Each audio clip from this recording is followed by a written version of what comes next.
Lalu bagaimana kelanjutan kasus penganiayaan terhadap mahasiswa bernama Ken Admiral oleh anak perwira polisi? Sudah bergabung bersama kami kuasa hukum keluarga Ken Admiral Irwansyah Putra Nasution dan pakar psikologi forensik Reza Indragiri Amriel. Selamat malam Mas Irwansyah, Mas Reza. Selamat malam Mas Reza. Baik, Bang Reza, kami sambil menunggu sambungan dengan Mas Irwansyah ya. Bang Reza, bagaimana melihat kasus ini? Bang Reza, ketika seorang polisi begitu ya memberikan wadah untuk duel 1 lawan 1 begitu Bang Reza, ini di mata hukum seperti apa Bang Reza? Mundur satu langkah ya, karena beberapa hari lalu saya kebetulan berada di satu forum dan sempat berinteraksi baik dengan ibunda tersangka maupun ibunda korban. Nah, dari perbincangan itu ternyata memang ada dua versi. Dari ibunda tersangka menyebut ini sebagai perkelahian, sementara dari ibu korban menyebutnya sebagai penganiayaan. Nah, saya pikir pada aspek itu perlu diluruskan oleh pihak kepolisian. Kembali ke pertanyaan, bagaimana kemudian kita menyoroti adanya personil Polri yang justru tanda petik memberikan wadah sedemikian rupa? Saya khawatir justru itu merupakan perbuatan yang diistilahkan sebagai vigilantisme. Niatnya tanda petik luhur, yaitu mencegah adanya kekerasan lebih lanjut, mencegah adanya perbuatan pidana berskala besar. Tapi sayang beribu sayang, cara mencegahnya justru dengan memberikan wadah bagi terjadinya kekerasan, bagi terjadinya pidana lainnya. Ini yang diistilahkan sebagai vigilantisme. Ironis justru menurut saya apabila ada personil Polri yang justru melakukan vigilantisme. Menurut saya, satu-satunya cara untuk menghentikan kemungkinan adanya pidana berskala luas adalah kalau bisa dilakukan restoratif justice, mediasi, perbincangan dari hati ke hati antar pihak yang berkonflik, bukan justru dengan menyediakan wadah bagi terjadinya kekerasan betapapun skalanya lebih kecil. Walaupun memang pihak Akhirudin ini didatangi begitu ya oleh korban ya Bang Reza ya, sehingga akhirnya Akhirudin berinisiatif untuk memberikan wadah 1 lawan 1 untuk anaknya Aditya menghadapi Ken Admiral begitu Bang Reza. Terbukti mengapa hari ini terjadi kegemparan luar biasa akibat kasus ini adalah karena keputusan yang keliru itu. Betapa keputusan vigilantisme semacam itu justru tidak menghasilkan manfaat yang konstruktif bagi kedua belah pihak, tapi justru sangat destruktif, bahkan memunculkan isu-isu serius berikutnya. Tidak hanya terkait dengan kemungkinan pidana antara tersangka dengan korban, tapi juga kemungkinan tersangkut masalah pidana di lingkungan kepolisian sendiri yang dilakukan apa yang tidak diduga dilakukan oleh AKBP tersebut. Tadi kita sempat melihat ada video yang beredar yang viral juga di media sosial bagaimana ini diduga adalah video pasca perkelahian begitu. Ketika AKBP Akhirudin ini melakukan perdamaian begitu ya, melakukan mediasi seperti memberikan nasihat kepada Ken Admiral dan juga anaknya, dan akhirnya anaknya dan Ken Admiral ini berdamai. Ini bagaimana Anda melihat video ini, Bang Reza? Yang kita butuhkan, lebih-lebih lagi otoritas kepolisian butuhkan sesungguhnya adalah video utuh dari peristiwa ini. Cerita utuh dari kedua belah pihak tentang apa yang sesungguhnya terjadi. Selama video itu tidak bisa kita saksikan secara utuh, dan selama informasi yang digali juga tidak utuh dari kedua belah pihak, maka saya khawatir justru akan terjadi bias, akan terjadi pembelokan dalam pengusutan kasus ini. Bagi saya, seandainya ini memang perkelahian dan kedua belah pihak sudah sama-sama memiliki pengertian untuk menyelesaikan masalah ini, maka ada baiknya restoratif justice semacam itu, mediasi semacam itu bisa dilanjutkan hingga final. Tentu saja dengan syarat dan ketentuan berlaku. Tetapi sebaliknya, kalau peristiwa ini merupakan penganiayaan, lebih-lebih lagi penganiayaan yang mengakibatkan cedera berat, maka sungguh-sungguh patut dipertimbangkan untuk menyelesaikannya lewat mekanisme litigasi. Artinya pasal 351 yang dikenakan kepada tersangka ini sudah tepat ya, Bang Reza? Kalau kita sudah bicara mekanisme litigasi, maka sudah. Kita harus mencari tautannya ke pasal-pasal tertentu di dalam KUHP maupun peraturan perundang-undangan lainnya. Sebaliknya, kalau kita bersepakat untuk menyelesaikan masalah ini lewat restoratif justice, sesuai dengan syarat dan ketentuan tertentu, maka sesungguhnya kita bisa kesampingkan perbincangan tentang pasal-pasal pidana itu. Oke, yang menarik juga dari kasus ini baru satu orang ditetapkan sebagai tersangka. Bagaimana potensinya muncul nama-nama tersangka lainnya nanti kita bahas setelah jeda. Bang Reza, tetaplah di Prime Time News.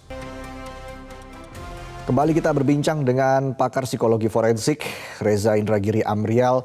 Bang Reza, kalau kita menggali lebih jauh lagi terkait dengan peran dari ayah Aditya, yaitu Akhirudin begitu, AKBP Akhirudin, Bang Reza. Tadi kita sempat menyinggung bahwa AKBP Akhirudin ini seperti memberikan wadah untuk duel one on one begitu. Bang Reza, apa sih sebenarnya ingin ditunjukkan oleh seorang AKBP Akhirudin di sini, Bang Reza? Apakah yang bersangkutan sedang unjuk kekuasaan ataukah itikat baik, apapun itu, menurut saya sekali lagi sebagaimana di segmen sebelumnya, saya justru ingin memberikan label keputusan atau langkah AKBP tersebut tampaknya bisa dikategorikan sebagai bentuk vigilantisme. Langkah ironis menegakkan hukum justru dengan menciptakan wadah bagi terjadinya pelanggaran hukum. Nah, apakah kemudian AKBP ini cukup disanksi etik?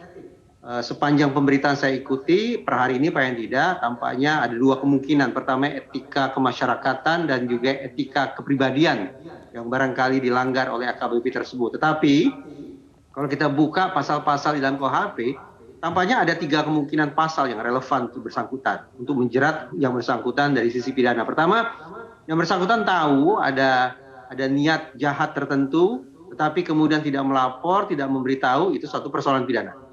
Juga ketika membiarkan adanya tindakan penganiayaan yang mengakibatkan orang dalam kondisi sengsara, itu juga persoalan pidana. Tidak memberikan pertolongan, lebih-lebih lagi, itu juga persoalan pidana. Alhasil, saya sesungguhnya tidak terlalu tertarik berbicara tentang alasan mengapa AKBP tersebut mengambil keputusan atau langkah vigilantisme tersebut. Karena hanya akan memunculkan polemik yang seolah-olah memberikan excuse, memberikan celah hukum bagi yang bersangkutan. Bagi saya, ketika ada otoritas penegakan hukum, apalagi berpangkat perwira yang mengambil langkah vigilantisme sedemikian rupa, apapun alasannya patut untuk dikenai sanksi. Apakah etik saja ataukah mencakup pidana, itu silakan otoritas kepolisian yang melakukan investigasi. Oke, tapi bagi seorang perwira polisi begitu yang mengedepankan vigilantisme tadi, ini apa saja faktor pendorongnya, Bang Reza? Saya pikir di dalam personil di lingkungan kepolisian, acap kali para personil dijangkiti oleh sebuah sindroma yang secara populer dalam psikologi forensik disebut sebagai John Wayne Syndrome. John Wayne Syndrome itu ditandai oleh perasaan macho yang berlebihan, pantang merasa takut, tidak boleh pernah kalah, atau sisi-sisi tanda petik maskulin lainnya. Nah, adakah kemungkinan John Wayne Syndrome semacam ini pula yang menggelayuti kepala si AKBP sehingga kemudian mengambil keputusan atau langkah vigilantisme sedemikian rupa? John Wayne Syndrome perlu dicek keberadaannya. Termasuk juga menghadirkan anggota yang membawa senjata laras panjang begitu, bahwa korban juga dalam ancaman senjata laras panjang begitu. Bang Reza, ini sebenarnya apa yang mempengaruhi seorang AKBP Akhirudin, Bang Reza? Di organisasi kepolisian ada paling tidak 2-3 subkultur menyimpang. Salah satunya adalah brutalitas. Kepekaan terhadap kekerasan yang mengalami penumpulan dan kecenderungan untuk menggunakan cara-cara yang eksesif, kekerasan yang berlebihan untuk menaklukkan lawan, tanda petik, untuk mengendalikan situasi. Nah, apakah kemudian brutalitas semacam ini pula yang berlangsung pada saat perkelahian ataukah penganiayaan itu berlangsung? Silakan investigasi. Kalau ya, maka ini bisa dikategorikan sebagai abuse of power atau juga bisa diistilahkan sebagai police misconduct. Di banyak organisasi kepolisian di banyak negara, ketika ada personil yang diketahui melakukan police misconduct, maka yang bersangkutan atau bahkan lembaga bisa dikenai tuntutan untuk membayar ganti rugi terhadap korban. Baik, Bang Reza dan pemirsa, juga saat ini kita sudah bergabung dengan kuasa hukum keluarga Ken Admiral Irwansyah Putra. Selamat malam, Mas Irwansyah. Selamat malam, Mas. Baik, Mas Irwansyah, bagaimana kondisi klien Anda saat ini? Ya, terima kasih, Mas. Kondisi Ken saat ini sedang melanjutkan studinya di Manchester, tapi juga di Manchester Ken sendiri sedang menjalani perobatan ya, terapi dan pemeriksaan kesehatan. Untuk pasca dari penganiayaan yang dialaminya, penglihatan Ken seperti sulit untuk melihat cahaya, bagian dalam seperti paru-paru akibat dipukul-pukul itu kan juga mengalami gangguan pernapasan dan masih ada luka memar di beberapa bagian badan dan kepala. Dan pastinya Ken sangat menderita, sangat terganggu psikologisnya, apalagi video tersebut viral. Oke, artinya sejauh ini bagaimana tanggung jawab dari pihak Aditya dan juga ayahnya Akhirudin begitu terkait dengan luka-luka yang dialami oleh klien Anda? Ya, sampai sejauh ini alhamdulillah Mas, pihak keluarga membiayai sendiri ya untuk pengobatan dari Ken dari awal sampai dengan sekarang. Jadi ini bukan persoalan kenapa kasus ini lanjut, karena memang tidak ada tanggung jawab, baik tanggung jawab dari sisi kemanusiaan maupun dari tanggung jawab sisi perbuatan hukum pidana ya Mas. Oke, walaupun dalam video yang beredar ini di media sosial ya, sepertinya ada perdamaian sebelumnya pasca kejadian antara Ken dan juga Aditya yang ditengahi oleh ayah dari Aditya, Akhirudin begitu. Bagaimana respon dari tim kuasa hukum melihat video ini? Baik, mungkin dapat saya jelaskan dari kuasa hukum mewakili keluarga bahwasanya itu narasi yang dibangun dari pihak-pihak lain yang menginginkan bahwasanya kejadian sebenarnya tidak seperti itu. Faktanya perdamaian tidak ada sampai sekarang, Mas. Video yang beredar di media sosial yang seperti yang kita lihat ini, yang pertama itu pasca penganiayaan yang dilakukan oleh Aditya terhadap Ken dan lokasinya itu berada di rumah Bapak AKBP AH. Itu yang pertama. Yang kedua, berdasarkan pengakuan dari Ken dan keterangan-keterangan korban saksi lainnya, bahwasanya mereka sangat tertekan pada saat di rumah itu karena ada dugaan penodongan senjata yang diduga dilakukan oleh inisial R ya, inisial R yang sampai sekarang masih didalamin oleh pihak penyidik kepolisian.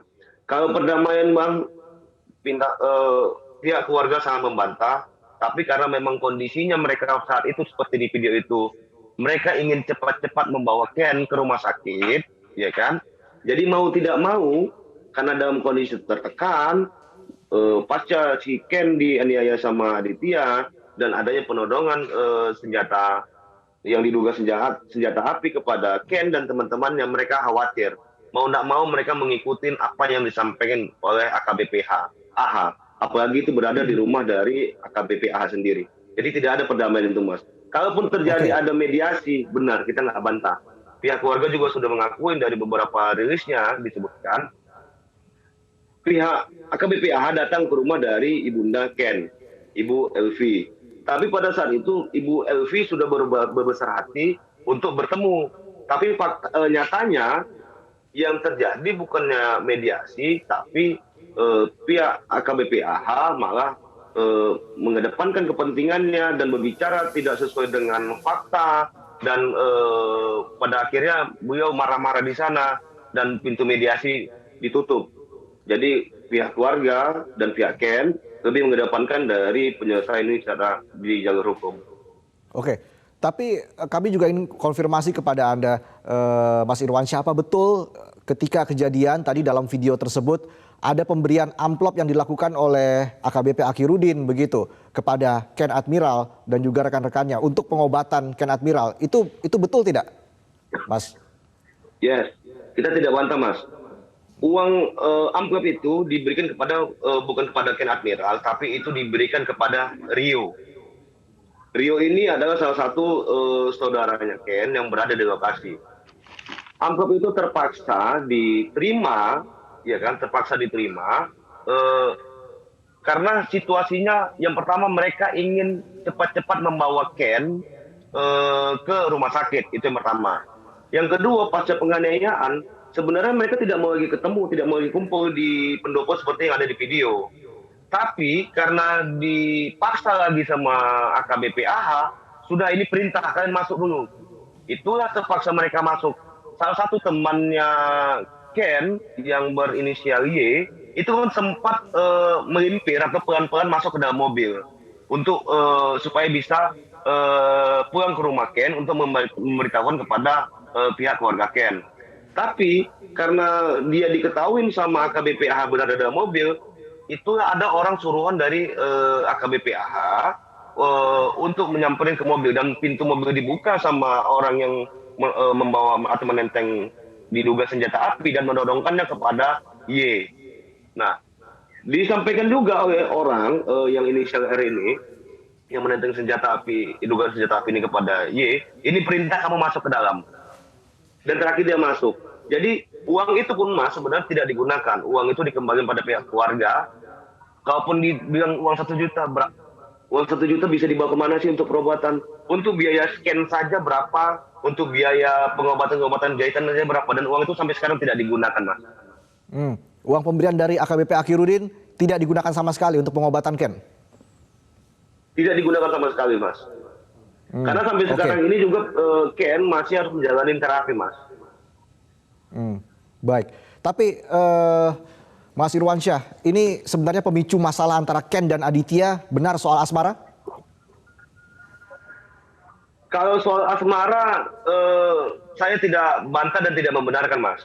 Tapi pastinya, Mas, apapun itu alasannya, tidak membenarkan orang lain untuk melakukan penganiayaan atau pemukulan atau melakukan tindak pidana. Itu dilarang, Mas. Dan ada hukum pidananya. Dan sosok perempuan yang disebutkan oleh pihak sebelah hanya menyatakan ini karena ada perempuan atau asmara, itu adalah bagian dari narasi yang dibangun untuk mencari sebuah kebenaran. Faktanya, Mas, dari chatting-chatting yang beredar baik di media sosial Instagram maupun di TikTok, ya kan, perempuan berinisial SH itu adalah bagian dari keluarganya Ken di situ. Ini kan seperti apa ya? Karena sudah tidak terjadi perdamaian, sudah maju proses hukumnya, sudah naik sidik dan sudah ada ditetapkan tersangka, maka pastilah orang melakukan berbagai upaya untuk melakukan pembelaan diri. Oke, yang jelas pihak dari Aditya, pihak keluarga dari Aditya terus mengatakan bahwa ini adalah sebuah perkelahian, bukan penganiayaan. Kita coba dengarkan keterangan yang disampaikan oleh pihak dari keluarga Aditya berikut ini. Yang saya tangkap dari orang tua saya, bukan dengan sengaja membiarkan adik saya dan Ken itu berkelahi, tapi menghindari adanya kejadian-kejadian yang tidak diinginkan ke depannya, seperti misalnya tawuran atau misalnya si Adit sama si Ken emang mau berantem terus bisa-bisa yang ada malah ke depannya Adit bawa teman, Ken bawa teman, bawa saja ada tempat lain. Yang orang tua saya nggak mau itu. Jadi Adit merasa nggak pas sama Ken ngerasa nggak pas sama Adit. Mereka aja yang apa namanya, yang menyelesaikan secara jantan lah kata dia gitu. Terus ayah saya nggak ingin ada kejadian ke depannya lagi, stop cukup sampai di sini gitu. Dan kemarin itu dari pihaknya Ken ngomong bahwasannya om tolong ini kita selesaikan secara keluargaan aja. Jadi ayah saya juga nggak ada bikin tuntutan. Ya, Mas Irwansyah, apakah pembenaran tadi dari Arya itu bisa diterima oleh tim kuasa hukum walaupun memang sudah ada tersangka yaitu Aditya, Mas Irwansyah? Sah-sah saja sebenarnya pihak dari keluarga AKBP AH menyampaikan yang menurut mereka untuk meringankan atau membentuk opini. Itu sah-sah saja, Mas. Tapi sebaiknya fakta-fakta itu diajukan sebagai barang bukti dan sebaiknya diajukan ke pengadilan. Di 182 sampai dengan 184 KUHP dijelaskan perkelahian itu bagaimana. Yang disebutkan di perkelahian itu kan menentukan tempat, di mana lokasinya, menggunakan alat apa, unsur-unsurnya ini Mas ya. Terus ada penengah atau wasitnya.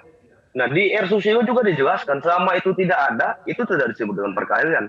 Tapi kan faktanya dari video yang beredar atau video yang sudah kita ajukan kepada penyidik, posisi Ken jelas di situ. Ada saksi-saksinya. Posisi Ken di bawah, diantuk-antukan kepalanya ke semen atau ke batu, ya kan? Rusuknya dipukulin dan tidak ada di situ terlihat Ken melakukan pemukulan atau tidak terlihat di situ Ken melakukan penganiayaan atau pembalasan terhadap Aditya. Yang ada dari video tersebut adalah Ken yang dilakukan pemukulan dan dilakukan penganiayaan. Nah, dari video tersebut kan sebenarnya kan penyidik pastilah tidak mempercayai seutuhnya dari video yang beredar begitu kan. Pasti penyidik melakukan pendalaman. Pendalamannya apa? Seperti misal melakukan penyitaan CCTV, melakukan pemeriksaan terhadap saksi-saksi yang mengetahui, melihat secara langsung, mendengar secara langsung. Dan kenapa pihak penyidik berani menyatakan bahasanya naik sidik dan sudah ada tersangka ditetapkan? Artinya, sebagaimana yang diatur dalam 184 KUHP, 2 alat bukti itu sudah terpenuhi. Begitu. Oke. Baik. Saya sangat yakin penyidik dalam hal ini tegak lurus. Apalagi ini sudah menjadi atensi banyak pihak, dari eksternal, dari pemerintah, dari netizen Indonesia, maupun dari media-media konvensional maupun elektronik. Artinya tidak ada lagi yang perlu dikhawatirkan di sini. Kita sangat berterima kasih kepada pihak penyidik yang pertama sudah menahan dari Bapak AKBP AH, ya kan? Kita juga sudah melaporkan, pihak keluarga sudah melaporkan ini ke Propam, dan semoga dalam waktu dekat ini kita mendapatkan hasilnya. Karena kan kita juga mendapat informasi akan segera dilaksanakan sidang kode etik. Ya semoga hasilnya sesuai dengan fakta, tegak lurus, begitu. Baik, terakhir saya ke Bang Reza. Bang Reza, dari kasus ini memang baru 1 orang ditetapkan sebagai tersangka, yaitu pelaku penganiayaan Aditya. Ini masih dalam batas wajar tidak Bang, dari lebih dari 20 saksi yang diperiksa? Apakah semua penonton dalam video penganiayaan ini bisa diproses pidana, Bang Reza? Menurut saya karena ada kemiripan situasi antara kasus ini dengan kasus penganiayaan Mario Dandi terhadap David beberapa waktu lalu, maka sebetulnya kerja Polda Metro Jaya bisa di copy paste, bisa ditiru oleh Polda Sumatera Utara. Artinya seluruh pihak yang paling tidak yang terekam di tayangan tersebut bisa diperiksa untuk kemudian ditentukan statusnya. Apakah layak untuk dinaikkan status sebagai tersangka pelaku, ataukah sebatas saksi, ataukah korban, dan seterusnya. Hasil kerja Polda Metro Jaya menurut saya bisa dijadikan benchmark. Baik, terima kasih atas penjelasannya pakar psikologi forensik Reza Indragiri Amriel dan juga kuasa hukum keluarga Ken Admiral Irwansyah Putra Nasution sudah bergabung bersama kami di Prime Time News. Terima kasih.